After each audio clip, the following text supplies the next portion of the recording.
कल की अवतार अभी हुआ नहीं है, लेकिन कल की भगवान का नाम पूरा विश्व जानता है। जन्म अभी ठाकुर जी का हुआ नहीं है, लेकिन उससे पहले नाम विद्यमान है। यही ठाकुर जी के नाम की प्रधानता, विशेषता, और इसीलिए उनका नाम परम सत्य है। कलयुग केवल नाम आधारा। कलयुग में नाम को आधार क्यों कहा गया? नाम एक नौका है, नदी पार हो जाएगी उस नौका पे बैठने से। इसी नाम के सहारे सूरदास जी ने ठाकुर जी को पाया, इसी नाम के सहारे ध्रुव प्रहलाद ने ठाकुर जी को पाया, इसी नाम के सहारे भक्तिमती मीराबाई ने ठाकुर जी को पाया। किसी ने भी सीधे ठाकुर जी का दर्शन नहीं किया, नाम का आश्रय लिया, और उस नाम के आश्रय से सब हो गया। इसलिए कभी कभी मन में भाव आता है कि श्री वेदव्यास जी महाराज ने भगवान के नाम को वंदन किया। सत्यम परम धीमहि, मैं परम सत्य भगवान के नाम को वंदन करता हूं। नाम में बड़ी सामर्थ्य है। भूत पिशाच निकट नहीं आवे। कब? महावीर जब नाम सुनावे। केवल नाम। साइंस में, विज्ञान में दवाई खानी पड़ेगी तभी रोग दूर होगा, लेकिन हमारे हिंदू वैदिक सनातन धर्म में कवचों का पाठ कर लो, स्तोत्रों का पाठ कर लो, या पाठ सुन लो, उससे बीमारी ठीक हो जाती है। गंभीर बीमारी हो गई किसी को, क्या करो? बोले उसके लिए एक काम करिए, ब्राह्मणों को बैठा करके और उनके नाम से जो है महामृत्युंजय का पाठ करा लो, और कितनों को लाभ हो जाता है, ठीक हो जाते हैं लोग, स्वस्थ हो जाते हैं। नाम में कितना प्रभाव है हमारे यहां। इसलिए परम सत्य के रूप में भगवान के नाम को यहां पर वंदन किया गया। ऐसे प्रभु के नाम को हम वंदन करते। बंधुओं, एक बात कहें, नाम को आधार बनाइए। ठाकुर जी का नाम निरंतर मुखमंडल पर चलते रहे। जरूरी नहीं है कि कोई विशेष, जो आपको नाम प्रिय लगता हो ठाकुर जी का। जैसे हम श्वास लेते हैं, जैसे हम जल ग्रहण करते हैं, ये अति आवश्यक है। श्वास नहीं लेंगे तो जीवित नहीं रह पाएंगे, जल नहीं पिएंगे तो जीवित नहीं रह पाएंगे। ठीक वैसे ही जल और श्वास की तरह नाम को भी अपना जीवन उपयोगी बनाइए। आप चमत्कार खुद देखेंगे अपने अंदर। नाम को विशेष प्रधानता दो। व्यक्ति कोई नियम नहीं अपनाए। लोग आकर के पूछते, महाराज जी हमको कोई नियम बताइए, हम काय का पाठ किया करें, क्या क्या मला जपा करें, क्या क्या अनुष्ठान करवाया करें। देखो, एक बात सदैव याद रखना, ज्यादा नियमों में पड़ोगे तो फंसोगे। बहुत ज्यादा नियम नहीं होने चाहिए। कई लोगों के इतने नियम होते हैं कि उनकी वजह से सब परेशान होते हैं। और ऐसे नियमों वाले हर घर में एक व्यक्ति तो होता ही है। हनुमान चालीसा का पाठ चल रहा है, हनुमान चालीसा के पाठ के बाद फिर दुर्गा सप्तशती का पाठ करेंगे, दुर्गा सप्तशती का पाठ, फिर गणेश जी के उनके स्तोत्रों का पाठ करेंगे, फिर उसको रखने के बाद फिर नारायण कवच का पाठ करेंगे, उसको करें, रामायण जी की चौपाई पढ़ेंगे, फिर उसे सुंदरकांड का पाठ करेंगे, और पाठ करते भी जाएंगे। बीच में ब्रेक मिलता है, चाय पी आते हैं, उसी बीच में ब्रेक मिल के पपीता खाए आते हैं, उसी बीच में ब्रेक मिलता है, दूध पी आते हैं, और नियम उनके चल ही रहे हैं। नहीं अभी नहीं कर सकते, अभी नियम चल रहा, अभी सुंदरकांड रह गया हमारा। हाथी के पांव में सबका पांव, और वो हाथी का पांव है भगवान का नाम। गंगा किनारे भी बैठते हैं ना, तो अपनी माला को एक बार गंगा जी में स्नान करा के और तुरंत लेकर के हरिस्मरण करो, हरिस्मृति करो। हरिस्मरण सर्व विपद विमोक्षणम, सब विपत्तियों से विमोक्ष कर देता है हरि का स्मरण। हरि नाम, कृष्ण नाम, गोविंद नाम, गोपाल नाम, इस नाम का आश्रय लीजिए। परिवर्तन आप देखेंगे स्वयं में।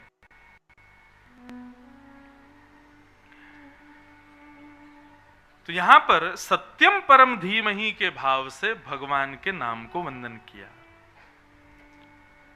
और पूरे श्लोक में बताया जो जन्मादि से परे हैं, जो स्वराट हैं, जो अविज्ञ हैं, अनविज्ञ नहीं हैं, ऐसे परम श्री कृष्ण के नाम को मैं वंदन करता हूं। भागवत के दूसरे श्लोक में 4 बातें बताई गई: विषय, अधिकारी, संबंध और प्रयोजन। और क्या कहते हैं श्री वेदव्यास जी? धर्म प्रोजित कई तमुत्र परमो निर्मत्सराणाम सताम वैद्यम वास्तवमत्र वस्तु शिवदम तापत्रयोन्मूलनम। श्रीमद्भागवते महामुनि कृते किं वा परैरीश्वर सद्यो हृद्यवरुध्यते त्रिकृतिभिः शुश्रूषुभिस्तत्क्षणा।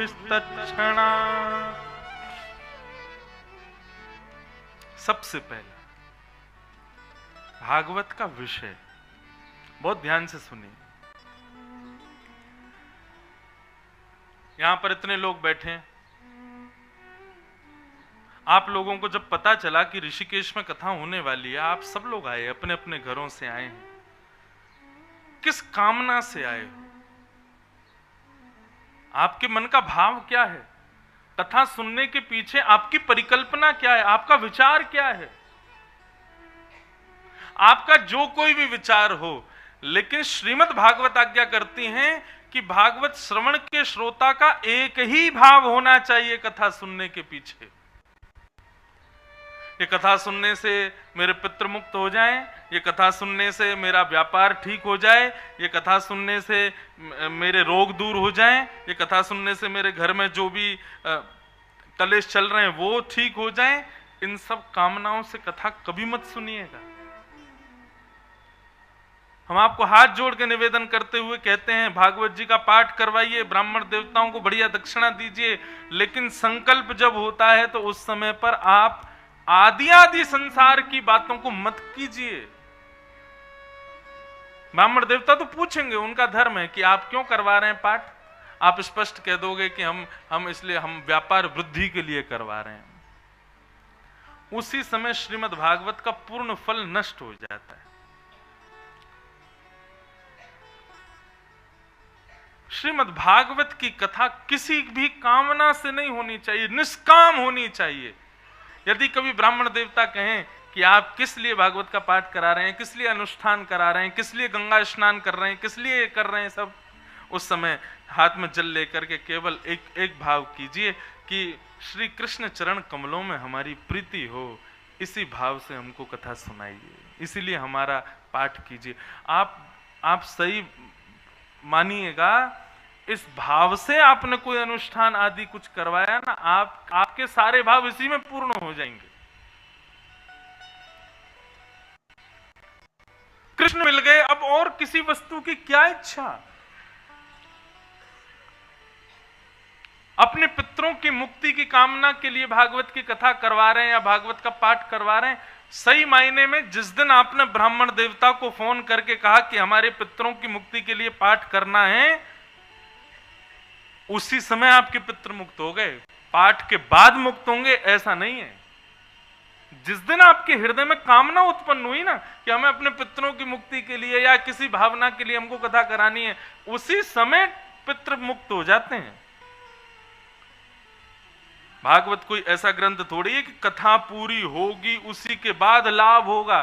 श्रीमद् भागवत तो ऐसे सुनने की इच्छा मात्र हृदय में आ जाए कि मुझे कथा सुननी है, वो इच्छा मात्र ही आपके कितने कामों को बना देगी। भागवत का विषय अन्य संसारिक नहीं होना चाहिए। भैरवी, भागवत की एक ही इच्छा, धर्म प्रोजित कैतवोत्र परमो। परम धर्म में हमारी प्रवृत्ति हो, इस कामना से हमको कथा सुननी चाहिए। अब परम धर्म किसे कहते हैं? देह और हमारा चित्त, ये दो अलग वस्तु हैं। बहुत ध्यान से सुनिएगा सब लोग। कई बार देह की इच्छा कुछ और होती है और चित्त की इच्छा कुछ और होती है। देह की इच्छा क्या है? देह की इच्छा है कि बढ़िया बिस्तर पर पड़े रहो, सोते रहो, आनंद से आराम करते रहो। लेकिन चित्त की इच्छा क्या है? थोड़ा उतर के जामे, सिड्डी उतर के थोड़ा नीचे जामे, गंगा जी में जाके बैठ जाएं, थोड़ा आनंद करें। देह और चित्त दोनों अलग अलग भावनाओं में रहते हैं।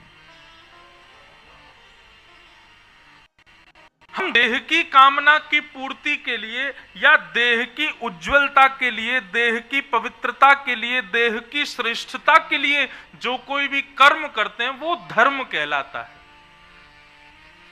लेकिन जब हम चित्त को सुधारने के लिए, चित्त की श्रेष्ठता के लिए कोई कर्म करते हैं उसको परम धर्म कहते हैं। समझ में आई बात? बंधुओं, आप सबसे प्रार्थना, कोई भी बात समझ नहीं आवे तुरंत उसको लिख लीजिएगा, संशय में कोई मत रहना। और लिखने के बाद जब आपको अवकाश लगे या तो हमसे आके पूछ लो, नहीं तो यहीं पे दे दो, हम आपको उत्तर देंगे। संशय में कोई मत रहना। देह की निवृत्तता के लिए जब हम कोई कृत्य करते हैं, जैसे कि गोवर्धन परिक्रमा, आप गिरिराज जी परिक्रमा कर रहे हो, दंडवती दे रहे हो या पैदल चल करके दे रहे हो, उससे आपका देह पवित्र होगा, लेकिन आत्मा पवित्र होगी ये बात गारंटेड नहीं है। लेकिन आप किसी संकीर्तन में बैठे, सत्संग में बैठे, संतों की मंडली में बैठे, कुछ चर्चा आपने सुनी, उससे आपका मन पवित्र हुआ, वो परम धर्म है।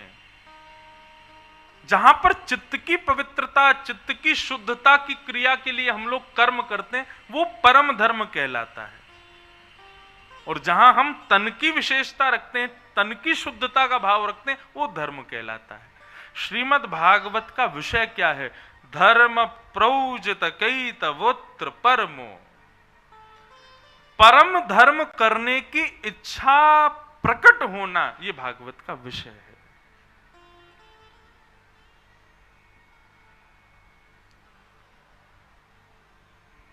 आत्मा की निवृत्ति, चित्त की पवित्रता, इन विषयों को केंद्र में लेकर के जो हम कृत्य करते हैं वो परम धर्म कहलाता है।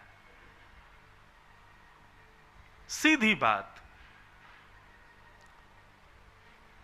हमारे शरीर का सम्मान हो, शरीर का कल्याण हो, वो धर्म, लेकिन हमारी आत्मा पवित्र हो, आत्मा का कल्याण हो, वो परम धर्म। आपने बिजनेस किया, नाम कमाया, यश वैभव सौरत कमाई, 3 समय की रोटी कमाई, एक समाज में अपना नाम कमाया, ये आपने धर्म किया है। लेकिन मृत्यु के बाद आपकी आत्मा को भगवान शिव भी आशीष दे रहे हैं, नारायण भी आशीर्वाद दे रहे हैं, देवता भी उसको अपने वैकुंठ में पाकर के आनंदित हो रहे हैं, वो परम धर्म है। इस लोक के लिए जो आपने किया वो धर्म, और परलोक के लिए जो आपने किया वो परम धर्म। समझ में आई बात? तो श्रीमद् भागवत का विषय क्या है? परम धर्म के प्रति इच्छा प्रकट होना, यही भागवत का विषय है। कथा श्रवण करने के बाद में, भागवत का आश्रय लेने के बाद में व्यक्ति परम धर्म की क्रियाएं करने लगता है, जिससे तन पवित्र होगा, तन उज्जवल होगा, तन श्रेष्ठ होगा, यह विशेष नहीं, लेकिन हां, आत्मा जरूर श्रेष्ठ हो जाएगी।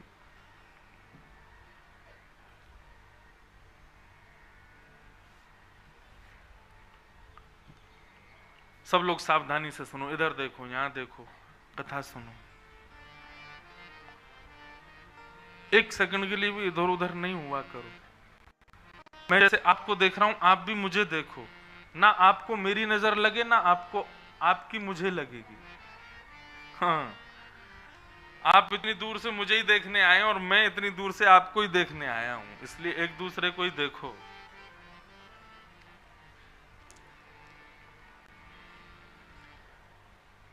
भागवत की कथा, सत्य बताएं,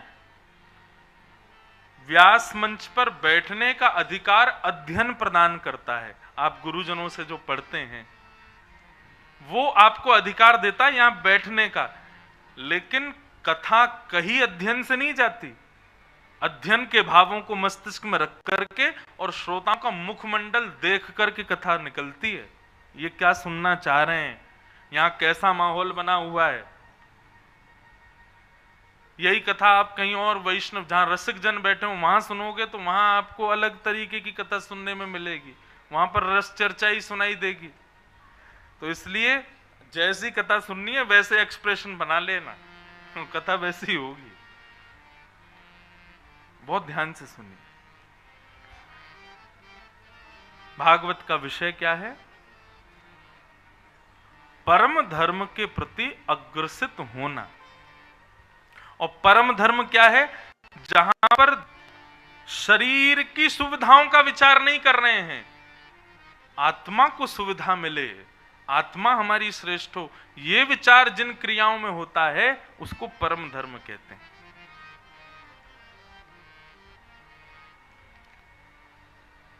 अब आप कथा में बैठे हो, कई लोग नीचे बैठे हैं, कई ऊपर बैठे हैं, जैसे भी बैठे हैं सब लोग बैठे हो, ये आप अपने तन के लिए नहीं बैठे, यहां पर आपके शरीर को कुछ भी नहीं हो रहा है। आप लोग यहां बैठे केवल और केवल अपनी आत्म संतुष्टि के लिए हो। ये परम धर्म है। हम लोग गंगा स्नान करने जाते हैं। कल मैं कथा के बाद गया था, जैसे ही पांव गंगा जी में पधराए तो 2 मिनट को लगे पांव है ही नहीं है। और जब मूड भीतर घुसाया, डुबकी लगाई तो लगा कि एक क्षण के लिए शरीर ही नहीं है। एक प्रकार से गंगा स्नान शरीर मना करेगा कि अरे भाई यहां से बाहर निकालो मुझे, लेकिन हम वहां पर फिर भी पुनः पुनः जा जा करके, ठंड लग रही है, हाथ पांव सुन्न पड़ गए और कटकटी चल रही है, फिर भी हम कूद कूद के नहा रहे हैं। क्यों? आत्मा की प्रसन्नता के लिए। ये गंगा है, ये जल नहीं है, ये साधारण नदी नहीं है, साक्षात गंगा है, भगवान के चरणों का चरणोदल है, ब्रह्मा के कमंड से उत्पन्न है, शिव की जटाओं से प्रकट है। देखो, ब्रह्मा विष्णु महेश तीनों का स्पर्श है गंगा को। नारायण के चरण, ब्रह्मा का हृदय और शिव का मस्तिष्क, तीनों का प्रवेश, तीनों का स्पर्श है गंगा को। हम अभी बद्रीनाथ नहीं जा पा रहे, हम अभी केदारनाथ नहीं जा पा रहे, लेकिन बद्रीनाथ केदारनाथ का स्पर्श करके गंगा यहां आ रही है। कितने तीर्थ, कितने दिव्य स्थान उत्तराखंड की भूमि पर, ऊपर पहाड़ों पर है, हम सब जगह नहीं जा पा रहे, लेकिन गंगा सबको प्रणाम करके आपके पास आ रही है। हम इसलिए शरीर का वहां ध्यान नहीं धरते। तुझे ठंड लगे तो लगे, तू कप कपाए तो कप कपाए, तेरे हाथ पांव टूटे तो टूटे, हम तो कूदेंगे। ये कहने को एक मजाक की बात है, लेकिन यहां पर यदि आप गंभीरता से इस पर विचार करें तो आप वहां पर देह के अभिमान को भूल करके अपनी आत्म प्रसन्नता के लिए गंगा में प्रवेश करते हैं। यही परम धर्म है। आप अपने मित्रों को कथा में लेके आओगे ना, पहली बार को मना करेंगे, अच्छा ऋषिकेश जा रहे हो? बोले हाँ। क्या कथा सुनेंगे? आप सुनना कथा, हम तो डोलेंगे।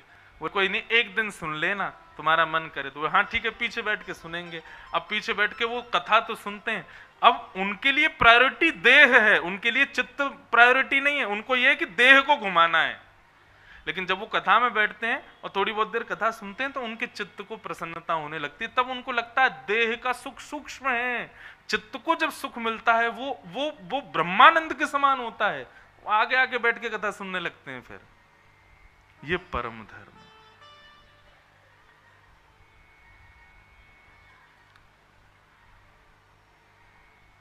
एक और बात, धर्मावली व्यक्ति चित्त को एकाग्र रखता है और तन को घुमाता है, लेकिन साधक व्यक्ति तन को एकाग्र एक जगह स्थापित करके चित्त को भगवत साधना में भ्रमण कराता है। आप लोग बैठे ऋषिकेश में, लेकिन कथा सुनते सुनते जब आगे चरित्र आएंगे जड़ भरत के, तो आप पहुंच जाओगे जड़ भरत के लीला में। ऐसा लगेगा जड़ भरत मेरे सामने ये लीला कर रहे हैं। आपका चित्त भ्रमण करेगा, देह यहीं बैठा रहेगा। यही परम धर्म है। नंदोत्सव जब होगा भूल जाएंगे हम कि हम ऋषिकेश में, चित्त हमारा वृंदावन गोकुल में भ्रमण करेगा। यही परम धर्म है। तो भागवत का विषय क्या है? परम धर्म के प्रति अग्रसित करना, परम धर्म के प्रति आपको आकर्षित करना, यह भागवत का विषय। दूसरी बात, भागवत का अधिकारी कौन है? भागवत का विषय परम धर्म, भागवत का अधिकारी निर्मत्सर। निर्मत्सर व्यक्ति भागवत का अधिकारी है।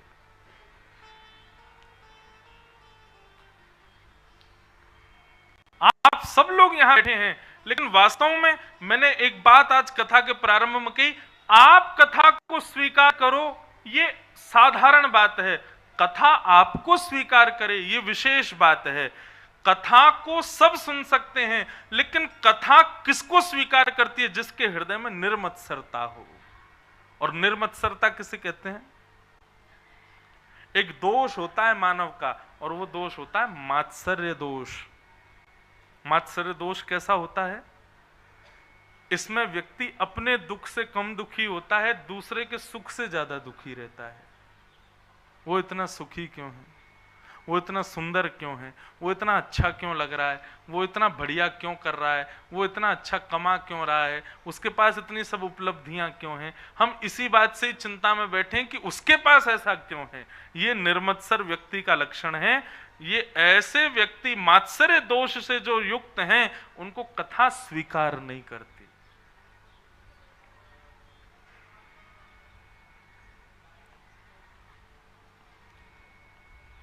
कथा में आते हजारों लोग हैं, बदल के एक ही जाता है, बदल के 2 ही लोग जाते हैं, बदल के 3-4 लोग ही जा पाते हैं 7 दिन में। क्यों? क्योंकि उन 4 लोगों को कथा ने स्वीकार किया। और वो स्वीकार के पात्र कब बने? जब उन्होंने हृदय से मात्सर्य दोष निकाला। और एक बात कहें, प्रश्न हो सकता है, महाराज जी ठीक है, मात्सर्य दोष हमारे अंदर कैसे जाए? हमारे भीतर मात्सर्य है, हम कैसे उस चीज को? 2 चीज आपको करनी पड़ेंगी। पहला तो संग सुधारो, अपना वातावरण सुधारो। और दूसरी बात, थोड़ा प्रयास करो किस चीज का? कि सब में गुण देखो। ये नेग्लेक्ट व्यक्ति है, इसको सबने तिरस्कार कर दिया, इसका सबने इसका त्याग कर दिया, ये किसी काम का नहीं है। लेकिन आपकी योग्यता क्या? उसमें भी गुण निकालो। क्योंकि संसार में ब्रह्मा किसी को भी अगुण नहीं भेजते, सबके अंदर एक गुण तो होता है। हम लोग कहते हैं ना, हमारे परिवार का कोई दुष्ट प्रवृत्ति का व्यक्ति होता है, जो किसी का सम्मान नहीं करता, किसी के प्रणाम नहीं करता, किसी जगह अच्छे से नहीं रहता, उसके भी कई लोग परिवार के कहते हैं, महाराज जी है तो ये ऐसा ही, किसी को प्रणाम वनाम नहीं करता है, ऐसे ही है, लेकिन महाराज जी वैसे दिल का अच्छा है, कभी आप इससे बात करो तो अच्छे से सब बात करता है, करना तो चाहता है, लेकिन पता नहीं क्यों इसकी उसमें गुण है ना। आपका जन्म यदि पृथ्वी पर हुआ है तो ऐसा हो ही नहीं सकता कि आप में कोई गुण ना हो। रावण के दुर्गुण सब बताते हैं, ये दुर्गुण, ये दुर्गुण, ये दुर्गुण, ये दुर्गुण,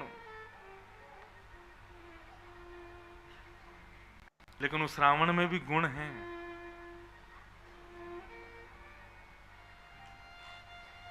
किशोरी जी का स्पर्श नहीं किया जब तक उनकी इच्छा नहीं हुई। रावण ने स्पष्ट कहा था, आपका स्पर्श मैं तब करूंगा जब आप मुझे स्वीकार करोगी, तब तक आपको छूंगा नहीं मैं। था तो राक्षस, और राक्षस इतनी मर्यादा का कहां पालन करता है? राक्षस इतना विचार कहां करता है? जिसको पकड़ना है, जिसको मारना है, जिसके साथ जो करना, राक्षस के लिए तो सब छूट है। लेकिन रावण इतना भी विचार कर रहा है, ये उसका गुण था, और इसी गुण की वजह से उसकी मृत्यु जगत नियंता जगदाधार राम के हाथों हुई। उसकी मृत्यु योग्य थी। सब में गुण देखो, अयोग्य कोई नहीं है इस संसार में।